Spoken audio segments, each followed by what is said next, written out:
Welcome math learners, math lovers in the series of videos on topology. As decided in the previous video, we will talk about the quotient topology in this video. Right? Let's see quotient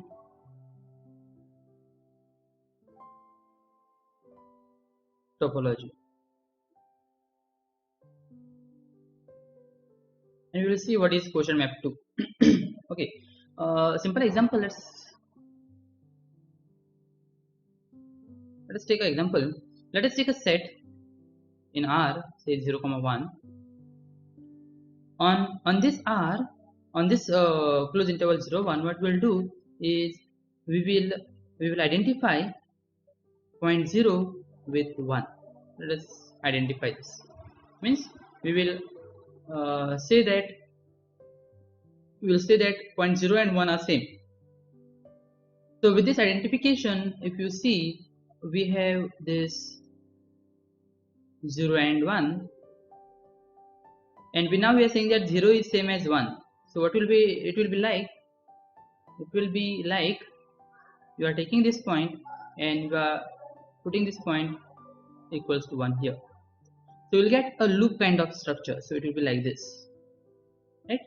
So this will be transformed to, if we assume that this is 0 and we have identified that 0 with 1, so it will be like this, right? This is 0 equals to 1. Another example, if you have if we take say -1 and 1, and if you identify -1 to 0, and also if you identify 1 to 0, that means we are saying that -1, 0 and 1 are the same points. So in this case, our interval, which is say -1, 0 and 1, now what we are saying is this -1 is also equals to 0 and 1 is also equals to 0. So in that case, this will be transformed to, if we assume this is 0, then this -1 is also the same, so it will be something like this, right? And also 1 is also joined to 0, so this is something like this, right? This is 0 and this is also equivalent to 1. Alright, so if we take a equivalence relation, so let us state that as a thing. So let us take a topology x comma tau be a topological space, and let us take a equivalence relation, say this be a equivalence relation on X. A relation is equivalence relation if it is reflexive, symmetric and transitive. Okay, so once you know that equivalence relation will partition the set X, right? So let us take all those equivalence classes and put that in a set, and let us denote that by x bar. So let x bar be the set of all the equivalence classes. Let us denote it by, this is equivalence class of x, that is x belongs to. So x bar be set of all equivalence classes. Okay, so we have a topological space X. On X we have defined an equivalence relation, and x bar is nothing but the set of all the equivalence classes under that equivalence relation, this delta. Now let us define a function. So let q be a function which is defined from x to x bar, defined as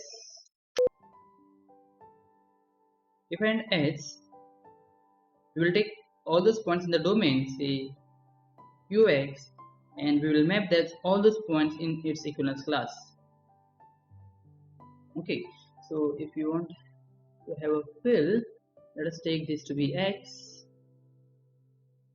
Okay, as we have defined equivalence relation on x, it will partition this set. So let us take this as partitions. So this is one equivalence class, this is another, this is another, this is another, another. Okay, so 1 2 3 4 5 6 equivalence classes of x. Let us take this to be x1, the class representatives x2, x3, x4, x5, x6. Let us take that to be par. Those are the class representatives of that relation, right? So there are 1 2 3 4 5 6. So you will take a set here which contains x1 bar, x2 bar, x6 bar. Those are the equivalence classes. So let us denote it by square brackets. And you define a function q from this x to x bar. How the definition is? The definition is you take all those points in your equivalence class when you have partitioned. So all those points from here will be mapped to x1 bar, right? All those points from this equivalence class, all those points in this class will be mapped to that x6. Okay, something like that. So this is how we define q. Let us move ahead and state that set tau bar. Remember, tau is a topology on x.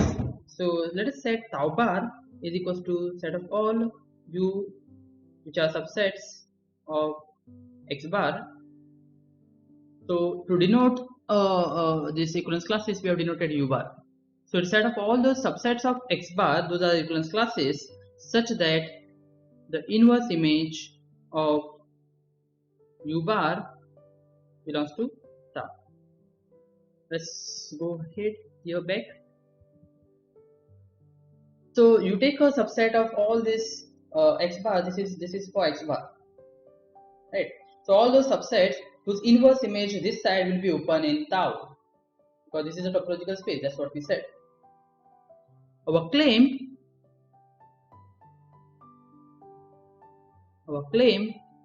is that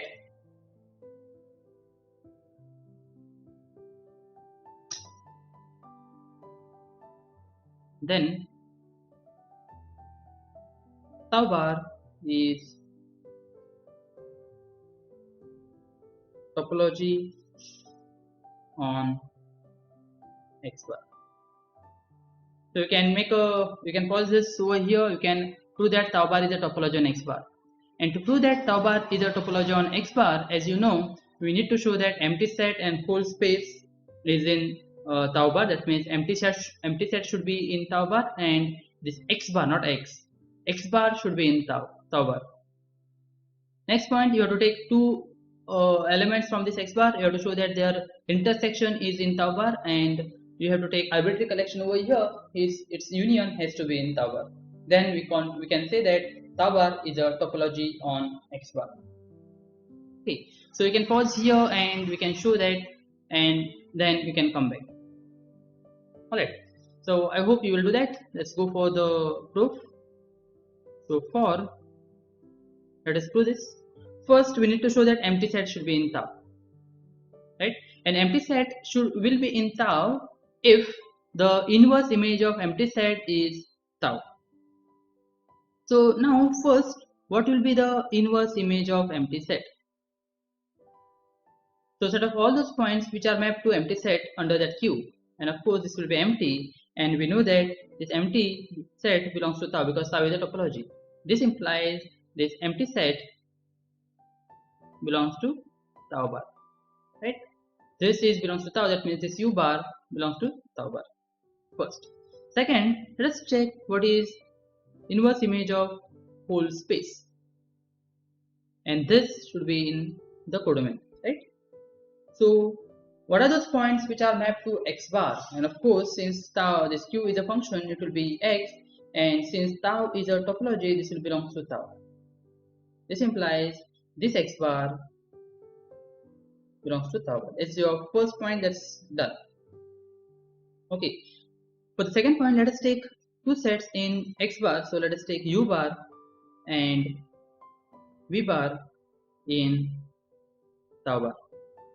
So if u bar and v bar are in tau bar, that implies this condition is true for this u bar and v bar. This implies the inverse image of u bar belongs to tau and inverse image of this v bar also belongs to tau because of this situation. We have taken two elements u and v from this set, so obviously this situation is true, and using this we have written this. And since these both sets are open in tau, this implies their intersection, this q inverse of u bar intersection q inverse of v bar belongs to tau, as tau is a topology. But this is not what we wanted to show. We have to show that q inverse of u intersection v should be in tau. That implies u intersection v will be in tau bar. So now, if you see what is inverse image of u bar intersection v bar, this will be, you can verify this, equals to q inverse of u bar intersection q inverse of v bar, and we know that this is belongs to tau, so this belongs to tau. So since this set here u bar intersection v bar belongs to tau, this implies u bar intersection v bar belongs to tau bar. That means this tau bar is closed under finite intersection. We can go with the induction over here. So this shows it is closed under finite intersection. Let's go for the arbitrary union, and to see that it's an arbitrary union, let us take the arbitrary union. So let union, say u alpha bar, alpha belongs to I is the indexing set, be a collection in tau bar. Okay, we need to show that this union of this indexing over I should be in tau bar. So this implies, since all these are in this set, this implies the inverse image under q. So u alpha bar will belongs to tau by definition for all alpha belonging to I. That means all these sets are open in X, and you know that this, since tau is a topology, the union, arbitrary union of open set is open. So this implies union alpha belongs to I, q inverse of u alpha belongs to tau, as tau is topology, right? So and we need to check what is q inverse of union. So union alpha belongs to I, u alpha. This is what we want to check, and this is nothing but union alpha belongs to I, q inverse of u alpha, and this union alpha belongs to I, q inverse of u alpha is in tau. This implies this union alpha belongs to I, u alpha bars is a bar, u alpha bar belongs to tau bar. Hence we proved that it is closed under arbitrary union as well. Hence this tau bar is topology on X bar, set of all the equivalence classes.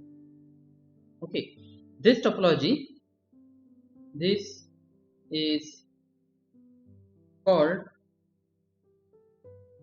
quotient topology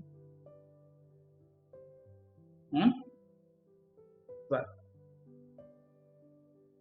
Okay, so we proved that this tau bar is a topology on X bar. This is called quotient topology on X bar, and we say that this is a topological space which is quotient space, and this X bar with tau bar is called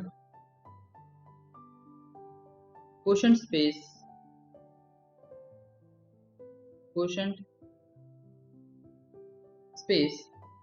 with respect to, remember we have got this tau bar or x bar using the equivalence relation. So we say that this is quotient space with respect to given equivalence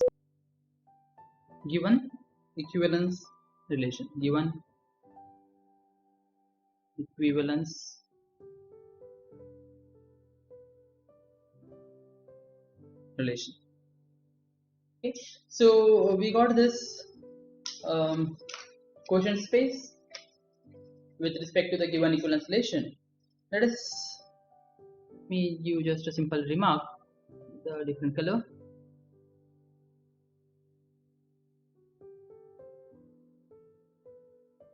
Remark, first one,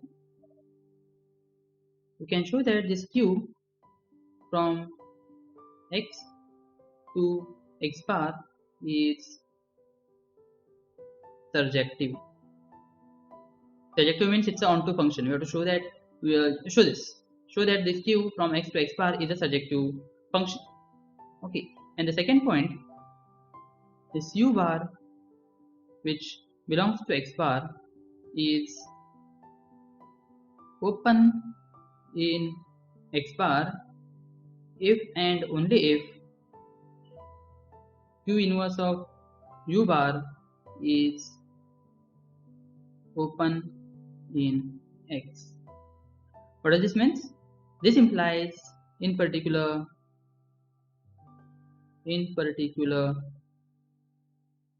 is q from x to x bar is continuous, right? If you take u is open in x bar, if and only if this implies you are taking an open set here, its inverse image is open in your domain. That means this q is a continuous function. Okay, altogether let us define definition. A map f from x to y is called a quotient map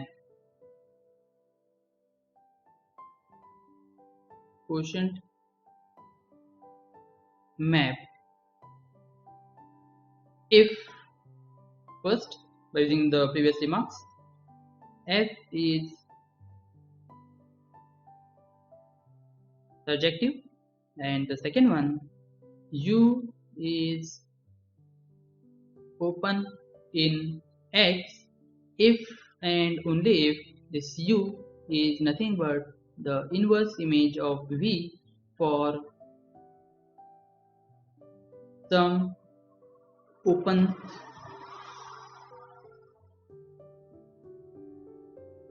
subset v of y. Okay, there are some equivalence relations and theorems that you can check on this quotient topology. So we'll stop here for quotient topology, and in the coming series of videos we will talk about the connected spaces, and most of the results related to connected spaces, like when we define connected spaces, we will talk about the separation, we will talk about the continuous image of a connected space, we will talk about the subspace of a connected space, and all those definitions and results we are going to do in connected spaces. So stay tuned and let's see what we can do about the connected spaces in the coming series.